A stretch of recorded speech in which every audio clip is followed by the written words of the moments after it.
everybody, my name is Jenny. Welcome back to my channel. For today's video, I'm going to do another story time. And out of my list of things, I thought today would be a good day to talk about that time I participated in a seance. Yes, this video would have been ideal to post in October, but did I think about it in October? Nope, it's November it is. Where to start? I'll just tell the story. I don't know the best way to start talking about a seance. What I do want to say before I get started is if you have gone to a seance too, will you tell me about it below? Because this is my only experience except for like seeing it in the movies or on TV, and I want to know if this was kind of the way it normally is. Just in general, like let me know if you've experienced anything like this because I'm curious. Okay, so this was how many years ago? This was about 4 years ago. I actually went on Halloween. I live in Los Angeles, and since living in LA, I've explored spirituality in a whole bunch of different ways. And one of the things I was drawn to for a long time, and I'm still drawn to it, but there was a time when I was like really studying it, was law of attraction stuff, like crystals. I'm a level 2 Reiki practitioner now because I was doing a lot of Reiki and meditation circles and just a lot of like natural healing types, energy stuff, chakra balancing, all of that stuff. There are several places in LA that specialize in that stuff. I'm really skeptical too. I research the crap out of stuff. I like to make sure I'm not getting lied to. Long story short, I would often go to this place called House of Intuition. It wasn't too far from me where I lived at the time. If you live in LA, it's in Echo Park. It's in this house. It's a really cool place. It's blown up in the past 4 years. Not like kaboom, but like it's popular now. When I was going, it was just this small little community. I found out they were doing a seance on Halloween, and I really wanted to go. I was at a very bad place in my life. This is right when I started getting sick with lupus. We didn't know what was wrong with me. I was mentally a complete wreck. I have a video about my experience with mental health and suicide and all of that, but this was kind of the height of that time. When I tend to get really depressed and really sad, I've had a lot of loss in my life, a lot of death. One of the things that triggers for me is like the PTSD from that. So I just had this need to try to reach out to people that I know that have died. And when I found out about the seance, I was so excited. And when I found out it was at a place that I trusted, that I felt was reputable, the lady leading it had a really extensive history with medium work and clairvoyant type stuff. And a lot of her reviews from people were very good. I know a lot of reviews can be faked. I felt like these were accurate, especially knowing people who've been in the community. The seance itself took place in a tiny room that they hold all of their little ceremonies and stuff. The only instructions were to bring objects from the people that we want to connect with. In terms of signing up for it, this is the part where I tried to be super careful. I tried to sign up in a way where they couldn't trace me. They couldn't figure out who I was or research me, because I didn't want to go in and have them kind of figure out who I was going to ask to speak with, or be like, oh, all those people you're talking about aren't here, but this person is, and me be like, oh my God, they died, but they could have been all over my social media and these people knew that. So I just made sure that all of that was covered. Like there's no way they could really know that. And it was a pretty big group. It was like 20 something people. In my opinion, it was way too big because it went so long, and I feel like if it was smaller, there would have been more time able to be spent with each person. Whereas while the entire experience was really cool to watch each person get read, it was like a little like, when is it gonna be my turn type of thing. We showed up, there was this table set up in the middle. I know that they had done a lot of pre-blessings and there were altars. I know we had to put our objects on the table. I can't remember if there was an altar behind us that we also had to put stuff on. I cannot remember if I am mixing several like ceremony things that I've been there. You had to do that, and I can't remember. I don't know if I'm mixing like those up, but for sure we had to put the little items that we brought on the table. And the deal was you had to sit there throughout the whole seance, not making any noise. You had to hold the hands of the people next to you, and you weren't supposed to let go. The lady sat down at the head of the table at the beginning and said a couple of things, kind of gave us a spiel about what a seance is, the realities of, you know, TV versus what this really is and what we could expect. And she said things that have happened to her during seances in the past and to look out for certain things because that typically could be spirit. Things like candles flickering because there was no way wind could come in there. There was no source of air. They didn't want any external noises that could be mistaken for anything, basically. Part of what House of Intuition did, at least then, was they recorded this because it was a learning experience for them. So anything that happened, they wanted that on record. I really wish they'd allowed us to have our individual recordings. I emailed them afterward and asked for it, and I wasn't able to get that. In that mindset, you're so shocked by everything, I feel like you can't fully absorb it. They always tell you if you go to a psychic, you go to a tarot reading, you go to any kind of medium reading or something like that to record it or write it down, because afterward, you're not gonna remember a lot of the stuff that was said to you. So that was kind of a bummer. But this is the stuff I do remember. So we went in a circle and went all the way around the room. I was positioned where it really took a really long time to get to me, but at the same time it was cool to hear other people, and I also felt like I got a better idea of what to ask.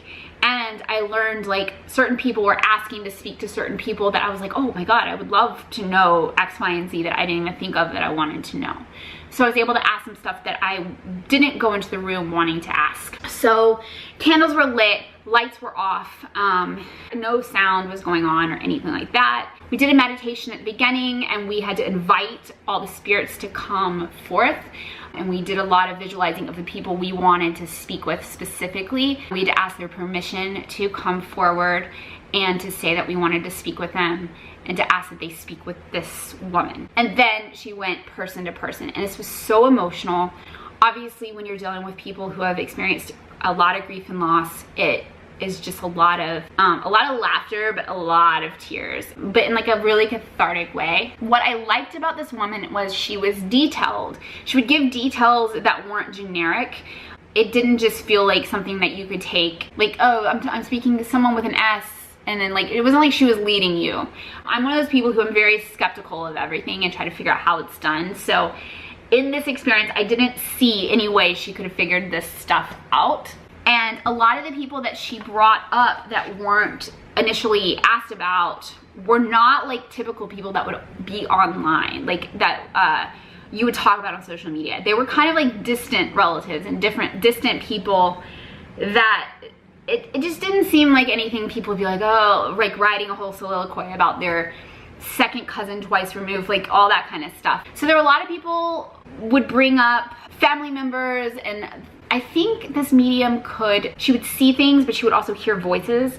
So she would talk a lot about accents. She would talk about mannerisms. Oh, she could also smell. So she would mention scents that really freaked people out. Everything was so spot on with her. She would say so-and-so and so-and-so are together in the room, and they'd be like, wait, what? They'd mention specific activities from things that would recur at different holidays, things like that. They would bring up mannerisms of these people. I'm trying to think. I feel like there was some stuff like on the death, like things that were talked about on deathbeds, things like that they would bring up that people hadn't shared online. So they were genuinely shocked because they kind of kept that to themselves with this person. One person brought up a dead pet, and I hadn't thought to do that, and it blew my mind. She was talking about her dog that died, and she had multiple dogs. She had a dog that died, and there was one left. And the details were, this dog passed, and she kind of described how the dog died. And then she said that the dog is still there playing with the other dog when you're out of the house. And she proceeded to describe in detail areas of the house the dogs play. They were just so detailed in the specific areas. I just didn't feel like she would have had to remember everybody and everything, and to know, like, she was not looking at notes. There's no one feeding stuff in her ear. It was just crazy how she could detail this house, detail the dogs, detail their behaviors with one another. It really made me feel like dead animals are around, like in a good way. There was an experience when my dad died, because I personally believe dogs are on a higher vibration, well, animals in general, like kids are, so that they can see spirits. And one thing that really solidified it for me was when my dad died. my dog, my dad's life was this dog, this golden retriever. And when my dad died, the dog had a really hard time with it because he would wait at the front door for my dad to come home from work for a long time. It was really heartbreaking. But one day I saw him playing with the air and barking and acting like he would with my dad, but just to the air. And I was like, oh my God, that's totally my dad, isn't it? Like, he can see my dad.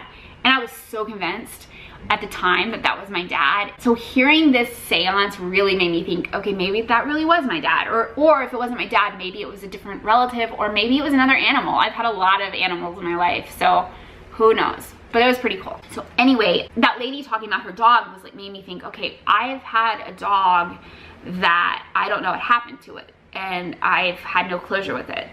So when it came to me, we had a certain amount of time, and once she had said enough, she would say she needed to move on to the next person. But I started in the most important. So I started with my dad. He was the absolute most important. I tried not to offer any information. I just said, is he proud of me?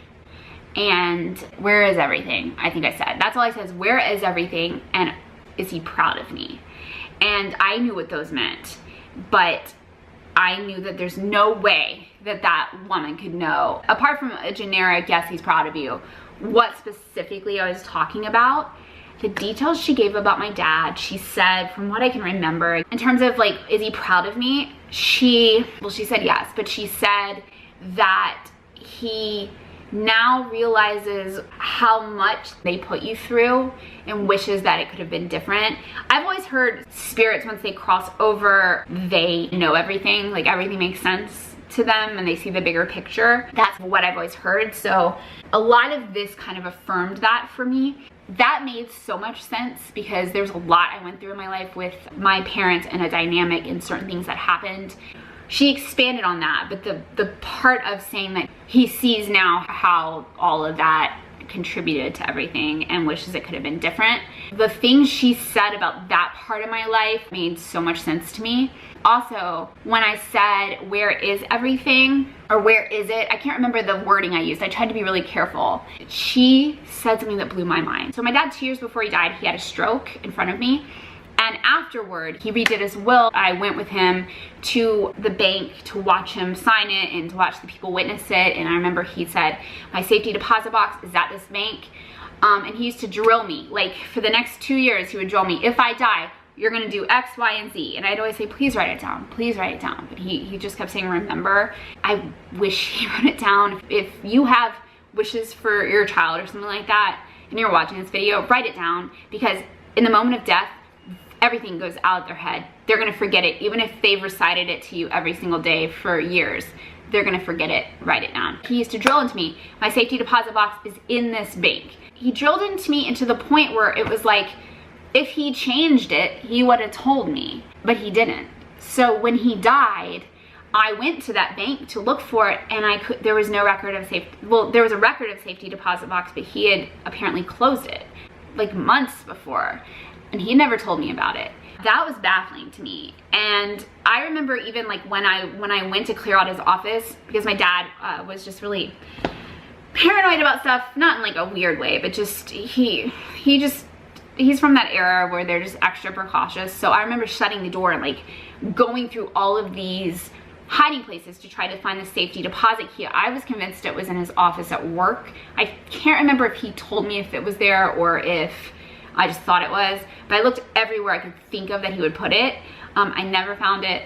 I think I even pulled up a ceiling tile, like I was really looking. Anyway, I never found it, but anyway, that bank said there was no record of him still having one. And at the time, I went to a bunch of other banks. I was like, well, maybe he moved it. That bank was by his office, so I went to a bank by where we lived, all the banks by where we lived, no record of it. And I was baffled. His best friend came and we poured through my dad's planners because he had a lot of journals and stuff. Everything was in code. He coded everything because he was so big on privacy, and we kept trying to crack the codes, seeing if that might tell me. None of his tax returns or receipts or anything like that showed an additional safety deposit box. I don't know what happened to it. So that's what I was talking about. And a lot of the things I had been told prior to his death, that like, because I had so many issues, my dad was worried that I'd never be able to work or really have a normal life. because all he knew from me for years was me trying to battle this eating disorder, and my life was a mess.